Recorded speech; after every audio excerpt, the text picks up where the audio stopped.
ഒടുവിൽ യുഎസിൽ നിന്നുള്ള അപ്പാച്ചെ AH-64E അറ്റാക്ക് ഹെലികോപ്റ്ററുകളുടെ അവസാന ബാച്ച് ഇന്ത്യയിലെത്തി.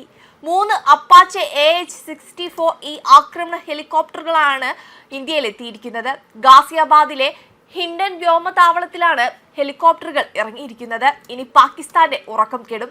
എല്ലാ കാലാവസ്ഥയിലും ലക്ഷ്യത്തെക്കുറിച്ചുള്ള കൃത്യമായ ഡാറ്റ നൽകുന്ന അത്യാധുനിക ടാർഗറ്റിംഗ് സംവിധാനങ്ങൾ സജ്ജീകരിച്ചിരിക്കുന്നവയാണ് ഈ അപ്പാച്ചെ ഹെലികോപ്റ്ററുകൾ. 2025 ജൂലൈ 21 അമേരിക്കയിൽ നിന്ന് ഇന്ത്യക്ക് അപ്പാച്ചെ അറ്റാക്ക് ഹെലികോപ്റ്ററുകളുടെ ആദ്യ ബാച്ച് ലഭിച്ചിരുന്നത്.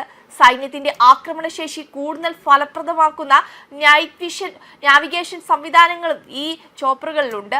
ആക്രമണത്തിന് മാത്രമല്ല, സുരക്ഷ, രഹസ്യാന്വേഷണം, സമാധാന പ്രവർത്തനങ്ങൾ എന്നിവയിലും അപ്പാച്ചെ ഹെലികോപ്റ്ററുകൾ നിർണായക പങ്കുവഹിക്കുന്നതാണ്.